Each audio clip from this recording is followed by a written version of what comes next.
It made me cry. Life. The cringe is strong. Video analysis. Hello, I'm H.G. Tudor. Harry and Harry's wife have a multiplicity of nicknames.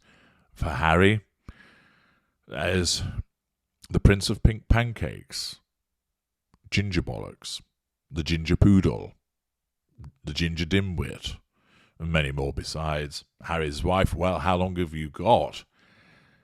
Megain, migraine, methane, the grifter, the wife, Harry's wife, of course.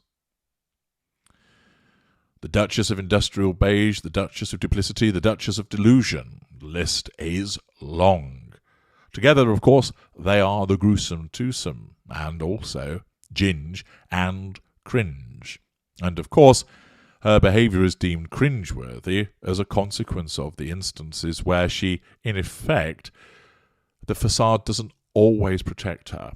There's little cracks in it, or the behaviours that she engages in do not sit with other behaviours, which demonstrates her repeated and rampant hypocrisy, which, of course, is evident with many narcissists. The fact of her behaviours is such that many people see her engaging in this forthright manner, the shoving in front of Prince Harry, which we've seen on many occasions, the getting in front of the Queen, the self-centred seeking out the camera, the bandwagoning. Over and over again, people have spoken about the way that she is cringe-inducing. And here we have a little piece of video footage for your entertainment, which demonstrates her cringeworthy behaviours but bears up to analysis. It's only short and shows two separate occasions. The latter I have analysed in greater detail in parts passim, but I'll go through it once again because it's only a short part of the larger analysis that I've done. But I'm going to show you the video footage, which is taken from two separate instances, and then tell you what you're actually seeing. Here we go. Last month, Harry warned the press to respect the privacy of his girlfriend, actor Meghan Markle. Meghan, the hottest girl in the US. Oh. The #1 show in the United States of America. Amazing. Thank you so much. I'm the luckiest girl in the world.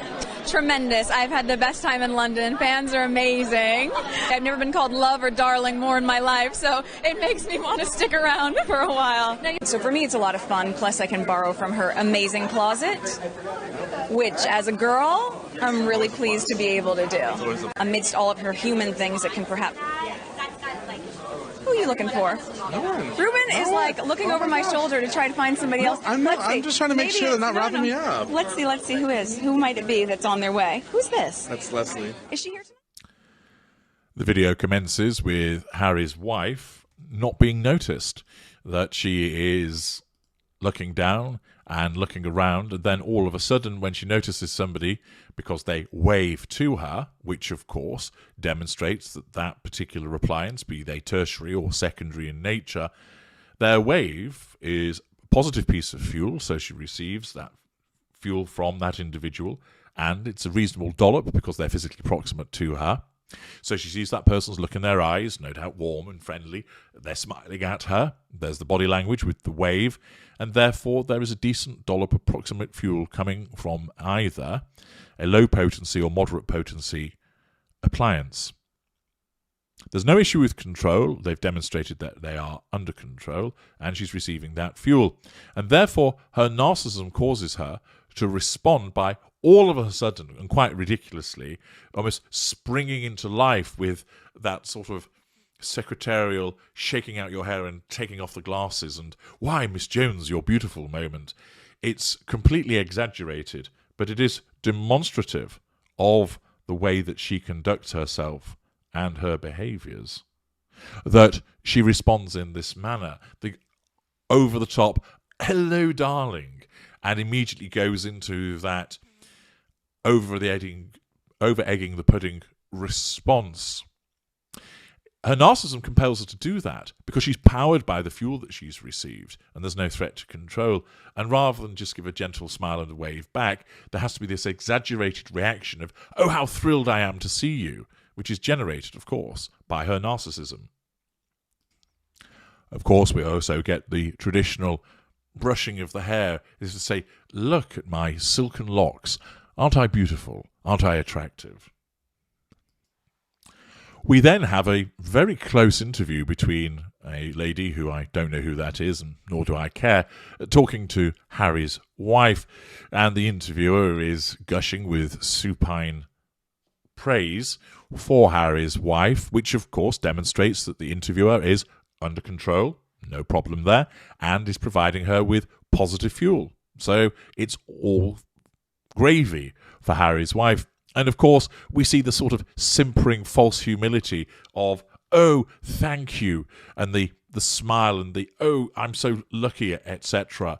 But it's so obviously fake, because rather than go, oh, thank you, in a controlled and measured manner, it's over the top again, which demonstrates that she's not a particularly good actress, as we know.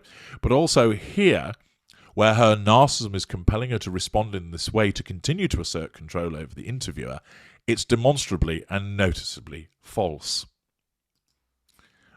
We are then treated to, as usual, the brilliant and insightful observations of Harry's wife, saying that she's really enjoyed herself being in London and she's never been called love and darling so often. And it makes her want to stick around. Well, as we all know, it clearly didn't, because she fucked off. And she fucked off, as we know, as a consequence of the repeated threats to control. So her narcissism asserted control through the third assertion of control, withdrawal. Again, you'll notice that she's nothing meaningful to say, nothing of particular interest. It's all anodyne beigeness that spews from her mouth.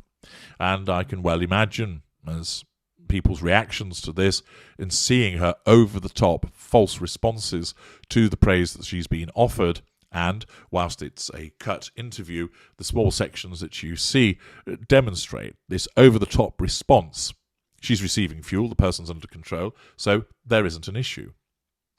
The second section, as I mentioned earlier, I have analysed this particular interview in much greater detail, so you can find that in parts passim if you'd like to dive into it more extensively.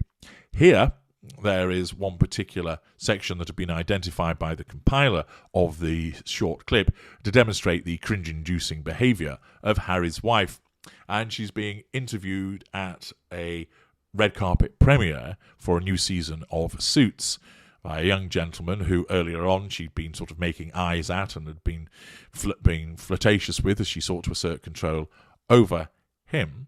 And in this instance, the relevant interviewer is looking over her shoulder at something else that's going on.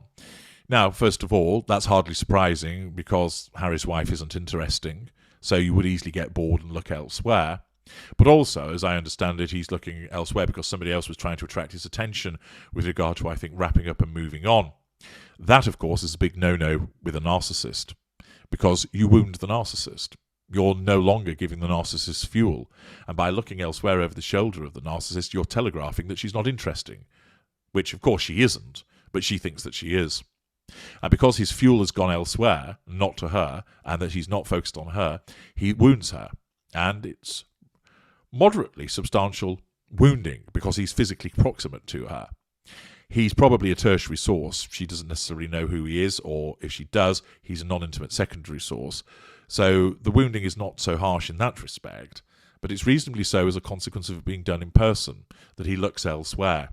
And of course, we see her reaction to that. So prior to that moment, of course, he's listening and nodding, demonstrating that he's under control and providing her with fuel. And then the moment she notices that he's looking over her shoulder, she immediately turns round because she has to look at what he's doing. Rather than be professional and carry on talking and just think he'll look back at me in a moment, as he probably would have done, the wounding is such that it immediately causes her narcissism to kick into action to defend her.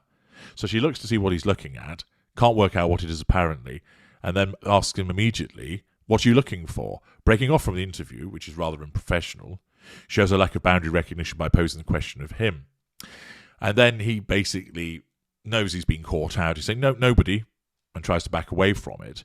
And of course, at this juncture, rather than just carry on and go, as I was saying, Harry's wife has to make a big song and dance about it, in effect, to humiliate him. And she turns and directs herself as usual, finding the camera, of course pretty easy in this instance because it's right next to her, but stares straight into it and basically is triangulating Ruben, the interviewer, by telling everybody else what a naughty boy he is because he's looking over her shoulder. Now, of course, people have already seen that. But, of course, she needs to emphasise his transgression. And at the same time, notice her left hand comes up and is placed upon him. As usual, she asserts control physically, as is her wont. Ruben explains why he was looking elsewhere. However, she then takes his questioning cards away from him, also showing a lack of boundary recognition and a sense of entitlement, and starts to read them. Rude behaviour, but it's hardly a surprise when it comes to Harry's wife. And she starts asking him about who's on there and asking who's Leslie and is she here tonight, etc., demonstrating the way that she deals with the nullification of the threat to control posed by his wounding is to call out his behaviour by mentioning it to the camera, in effect the audience, to humiliate him, belittle him, to assert control by putting her hand on him physically, to then take his cards and start to read them. Again, making it all about her and undermining what he's trying to do because he, of course, had the audacity to briefly look over her shoulder while she was speaking. 2 cringe-inducing moments, but also useful for you to understand in terms of how her narcissism functions. I'm H.G. Tudor. Thank you for watching.